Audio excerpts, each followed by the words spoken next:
All recordings are played only once. Now turn to Section 1. Section 1. You will hear a conversation between a travel agent and a customer discussing a holiday. First, you have some time to look at questions 1 to 5.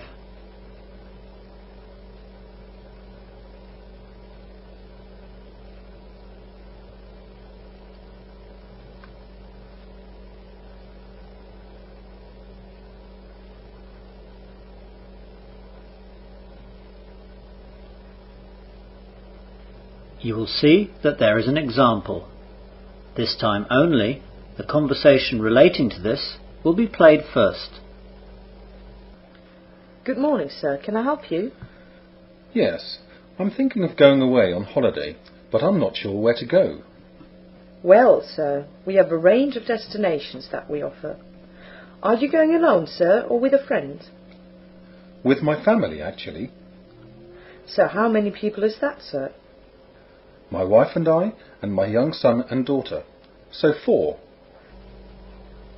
So, 4 is the correct answer. Now we begin. You should answer the questions as you listen, as the recording is not played twice. Listen carefully to the conversation and answer questions 1 to 5. Good morning, sir. Can I help you? Yes, I'm thinking of going away on holiday, but I'm not sure where to go. Well, sir, we have a range of destinations that we offer. Are you going alone, sir, or with a friend? With my family, actually. So how many people is that, sir? My wife and I, and my young son and daughter. So 4. Fine. Now, with a young family, can I assume that you'd like to go somewhere warm? Oh yes, a beach holiday. That's what we're looking for. Right. I'll just take some personal details, sir. First of all, what's your name? George Collins. Collins? Is that Collins? Yes, that's right. Thank you. And what about your wife and children? My wife's name is Jane. My boy's name is Mike, and my little girl is Jennifer. How old are the children? Mike's 7, and Jennifer's 4. Ah, they're quite small then. Oh yes, we just need a safe little place, a warm climate, a quietish, safe beach, a pool, preferably, and lots of small restaurants and bars near the hotel. Would you want any creche facilities in the hotel so you and your wife can get away when you want? No, I work quite hard, and I don't see the kids as often as I want at home, so I am looking forward to spending all my time with them. And what eating arrangements do you want? Just half board, please. We'll have breakfast at the hotel, but we'll eat lunch and dinner at a beach cafe. We'd want about 4-star quality for the hotel, by the way. Right. And what time in the summer are you thinking of taking the holiday? I finish work on Friday night, on July the 8th, and I'm off for 2 weeks, so I'll need to be back at work on Monday the 25th. I'll need to finish the holiday then on the 24th. And how long would you want to spend travelling? Oh, as little as possible, of course, with the little ones. Not more than a couple of hours in the car to get to an airport, and then not more than 4 hours on a plane. That's fine. You can get to all the nice resorts on the Mediterranean easily in less than 4 hours. Right then, let's show you some brochures. Before the conversation continues, you have some time to look at questions 6 to 10.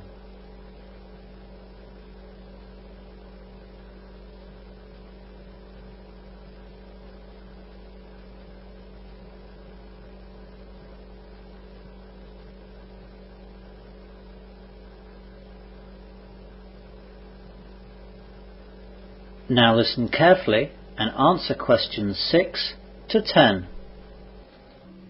As I said, sir, most Mediterranean destinations are easily within your preferred flight time. You can choose really between Spain, France, Italy, the old Yugoslavia, Greece or Turkey, as well as the Mediterranean islands. Wow, what a great choice! What are the different costs involved? With you wanting a 4-star hotel and pool, some countries will be definitely cheaper than others. Price-wise, Italy and France will be at the top end. Spain, Greece and Turkey will be at the lower end. Greece and Turkey sound great, actually. I've always wanted to go there, and I've seen some beautiful photos. I think that Greece would suit you better, as the flight to Turkey is actually quite long. You're getting towards 5 hours there. OK, well, Greece is fine. Of course, with Greece you have the choice between the islands and the mainland.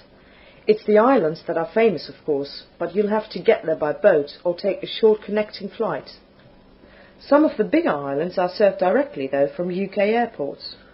Well, one of the larger islands sounds best then. What about Cyprus? I've heard that a lot of British people go there. Yes, it's very popular. The trouble for you with Cyprus, though, is that it's down in the eastern Mediterranean, near Turkey, and the flight is quite long to get there. I was thinking more of Rhodes and Crete. Let's have a look at those two then. Here are some brochures. This is the Hotel Tropicana and this is the Palm Hotel. Both of them are in Crete. In Rhodes we have the Ocean Hotel and Hotel Spiros. Can you tell me a bit about them? Of course. The Hotel Tropicana is about 1 mile from the beach, and it's a safe walk along a path through some fields to get there. They have a nice pool, which you can see in the photo. There are only a few beach bars and restaurants, though. It's really quiet, away from all the bustle of other tourist destinations. The Palm Hotel is further from the beach, about 2 miles, but it has a minibus service that goes to and from the beach all day. The hotel itself is in quite a busy tourist town that has lots of bars, restaurants and discos. It's great for going out. I don't know if either of those suit us. We don't want noisy, and we don't want a long way to the beach. Let's have a look at the Rhodes hotels then. The Ocean Hotel is right on the beach. It's less than 5 minutes usually to get to the beach area from the rooms. The hotel is quite a long way from the main town, and people usually take all their meals in the hotel. The hotel is 4-star though, and we know the food is quite good, as we've been told so by previous holiday makers. Hotel Spiros is a family-run hotel, also quite close to the beach. About 5 or 10 minutes walk. It's in a small village and has a small swimming pool as well. There are a few restaurants scattered around the village, but again, it's not a big tourist village, so there's not much to do. To be honest, both of those sound fine.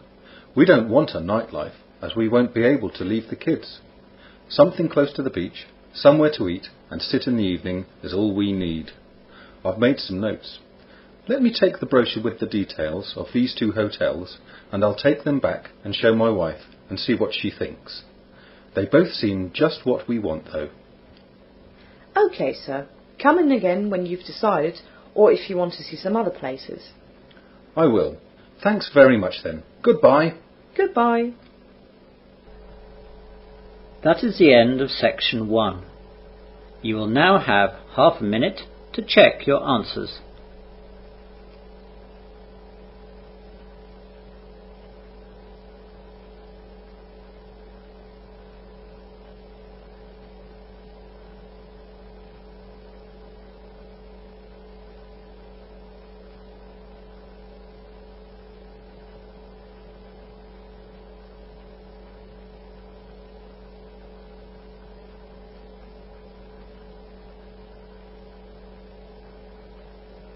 Now turn to section 2.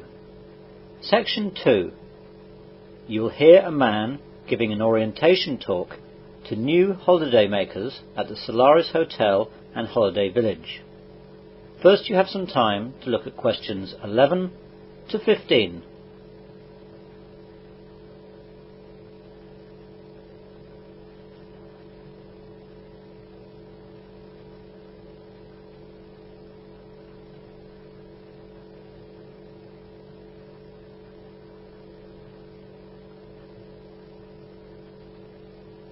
Now listen carefully to the orientation talk and answer questions 11 to 15. Good morning everyone, and welcome to your first morning here at the Solaris Hotel and Holiday Village. This little orientation talk this morning will just give you an idea of what to find and expect around the grounds. Let's begin by looking at meals. We have 3 different restaurants and you are at liberty to eat at any of them. They are the Harvest Restaurant, the Dean Restaurant and the Mekong Restaurant. Let's begin with breakfast. Breakfast is only served in the Harvest Restaurant. The other 2 restaurants are only open for lunch and dinner. Breakfast is served between 6:30 a.m. and 9:30 a.m. 7 days a week. There are English, American and continental style breakfasts on offer. For lunch and dinner, all the restaurants have the same opening hours to make things easier for you. Lunch is served from 12 noon to 2:30 p.m. and dinner is served from 7 p.m. to 10:30 p.m. The menus are the same for lunch and dinner, though look at the blackboards displayed in the restaurants for any specials that they are serving for any particular meal. The style of food is different in each of the restaurants. The Harvest serves traditional English food, though with plenty of the foreign dishes which are popular in the UK, such as curry and spaghetti. The Dean specialises in fish and seafood, and the Mekong offers you a selection of dishes from the Far East. Not just from Vietnam, as the name suggests, but Chinese, Thai, Malay and others. You don't have to pay in any of the restaurants unless an extra supplement is needed for some of the specials. All soft drinks are also free, though we charge for alcoholic drinks. You can choose to pay any bill that you may incur at the end of the meal itself, or you can put it on your main bill, which you can pay when you leave at the end of your holiday. There is also a bar menu in the main bar which serves pretty good pub food, and if you have any late night munchies, there is a takeaway open until 2:30 a.m. which sells fast food. Good for those of you who are returning in the early hours from a disco or club. You now have some time to look at questions 16 to 20.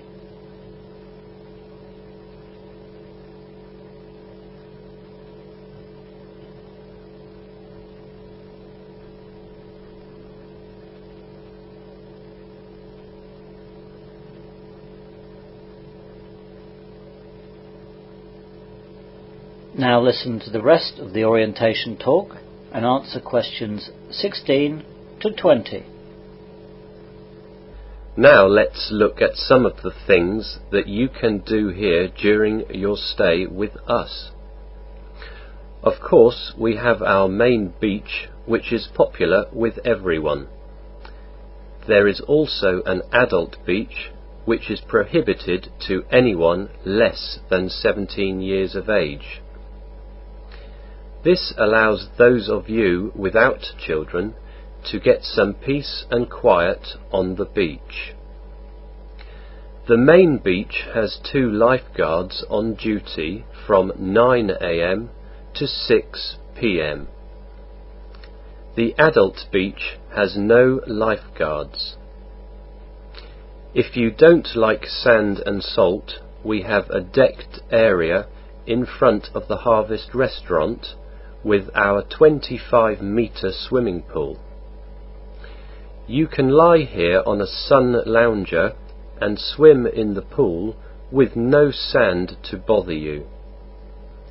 There are steps from the pool area to the beach, so you can go between the two, but if you're coming up from the beach, please walk through the foot pool so that the sand gets washed off and doesn't lie around the pool area.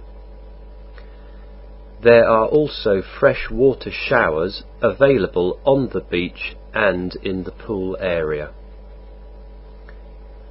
As for sports, we have 8 tennis courts and 3 squash courts, which can be booked at any time. There is a fully equipped gym with staff on duty to help you. No one under 18 years of age may use the gym though. We also have 6 full-sized snooker tables and 5 pool tables in the games room adjoining the bar. There is no charge for use of any of these facilities, though there is a small charge if you need to hire any sports gear. Again, you can pay immediately or put the charges on your main bill. There are also water skiing and jet skis available, but there are charges for these. Go to the water sports office for details. All the water sports, such as snorkeling, inflatables and pedalos, are free. Ask for all details again at the water sports office. There is a library in the hotel which supplies books, magazines and newspapers. It has certain terms and conditions of use which you would be able to find on the notice board in the library. We also have 2 cinemas which show 3 different films every day. The showings are in the afternoons at 2 p.m, the early evening at 5:30 p.m, and at night at 8:30 p.m. The afternoon and early evening showings always have a film for kids. Children under the age of 16 are not permitted to attend the 8:30 presentations. Well, that's all for now. Are there any questions? That is the end of section 2. You will now have half a minute to check your answers.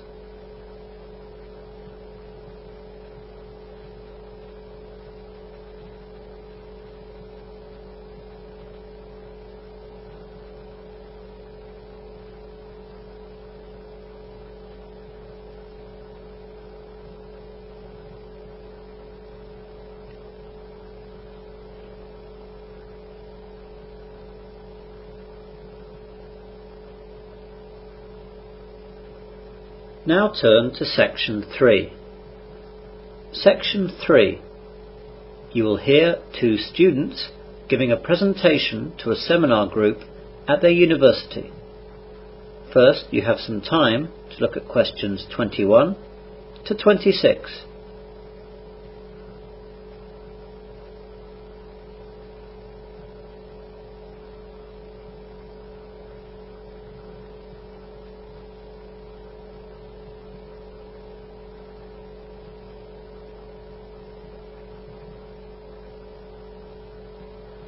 Now listen carefully and answer questions 21 to 26. Good morning all. Glad to see you're all on time today. This morning we're going to hear Jamie and Rebecca give their presentation on some aspect of demographics. They've talked to me about it a bit while researching it, but I don't want to give the game away, so I'll hand straight over to them. Hi everyone. As Dr. Rees said, Rebecca and I are going to give our demographics presentation. Both Rebecca and I also study languages, so we decided to look at the world's different languages and the ones that are the most important, both now and in the future. Rebecca's going to start off. Okay, everyone. Who knows what the world's most spoken language is? I thought it was English, isn't it? Well, it's an ambiguous question.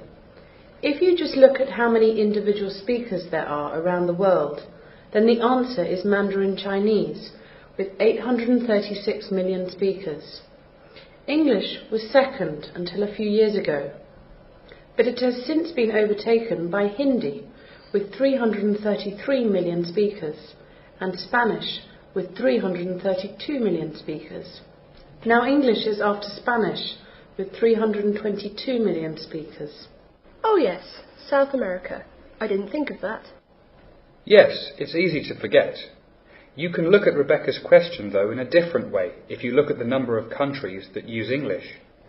English is a massive 115, ahead of French, Arabic and Spanish, with 35, 24 and 20 countries respectively. English has different statuses around the world. Core countries are where English has a full official status, like England, the US and Australia. In outer core countries, English has some official status, as in India, and then there are fringe countries, such as Japan and the UAE, where it's used a lot in business and tourism. A more important list is the world's most influential languages. This was compiled by weighing 6 factors, which were the number of primary speakers, the number of secondary speakers, the number and population of the countries where the languages are used, the number of major fields using the language internationally, the economic power of countries using the languages, and socio-literary prestige. And the list shows the following in order of the most influential: English, French, Spanish, Russian, Arabic, Chinese, German, Japanese, Portuguese and Hindi. You now have some time to look at questions 27 to 30.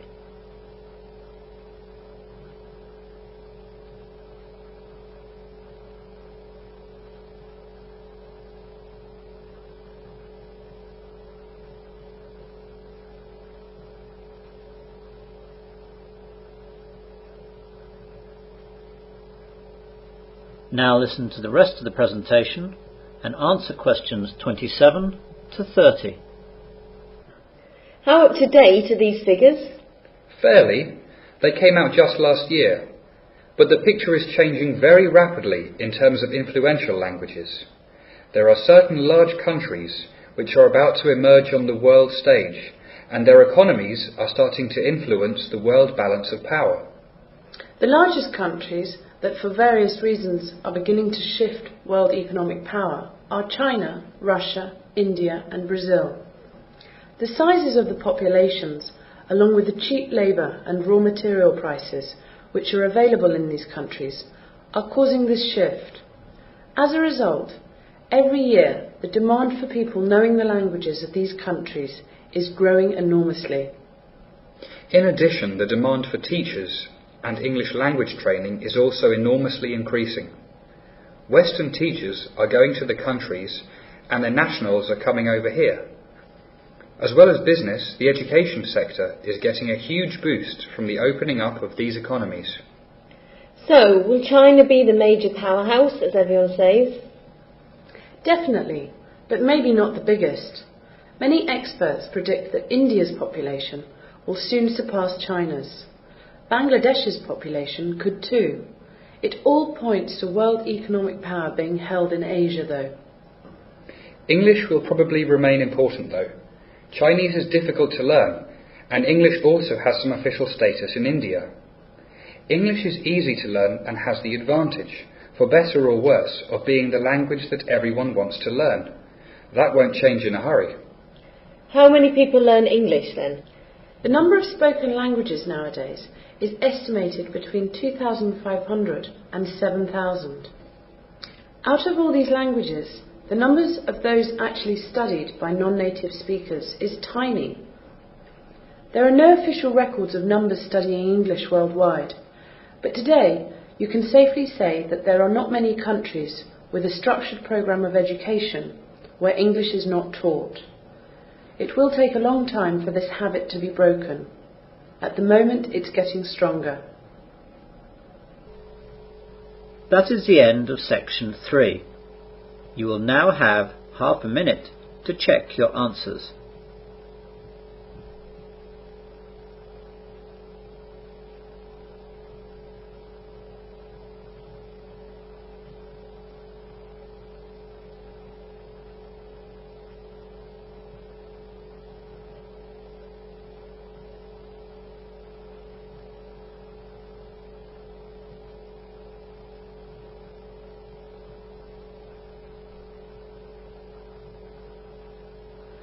Now turn to section 4.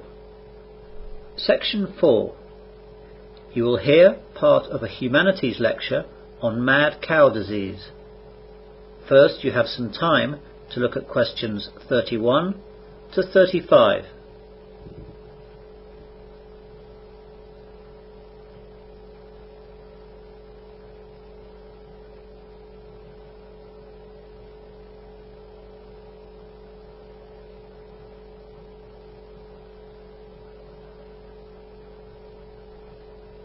Now listen carefully and answer questions 31 to 35. Good morning, ladies and gentlemen, and welcome to this humanities lecture. Today we're going to continue our look at the modern diseases that afflict society. We're going to look at quite a famous but rare disease. The popular name for this disease is mad cow disease. It's been so named because it's most often found in the brains of cattle. It attacks the nervous functions of the brain and leads to unusual behavior by the cattle. Thus, we familiarly say that the cow is therefore mad, and hence, mad cow disease. Mad cow disease is the commonly used name, but its medical title is bovine spongiform encephalopathy, or BSE. It's a slowly progressive, degenerative, fatal disease affecting the nervous system of adult cattle. The exact form of BSE is not known, but it's generally accepted by the scientific community that the likely cause is an infectious form of a type of protein known as a prion.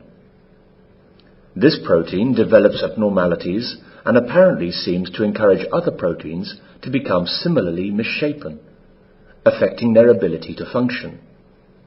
In cattle with BSE, these abnormal prions initially occur in the small intestines, tonsils, and central nervous tissues. There is a similar disease to BSE called Creutzfeldt-Jakob disease, or CJD, that's found in people. A variant form of CJD is believed to be caused by eating contaminated beef products from BSE-affected cattle. The abnormal prions in infected cattle products are consumed by humans as they are resistant to common food disinfection treatments such as heat. The disorder is rare, occurring in about 1 out of 1 million people. To date, there have been 155 confirmed and probable cases of CJD worldwide, among the hundreds and thousands of people that may have consumed BSE-contaminated beef products. Most of the cases have occurred in the UK. The one US case was in a young woman who contracted the disease while residing in the UK and developed symptoms after moving to the US. You now have some time to look at questions 36 to 40.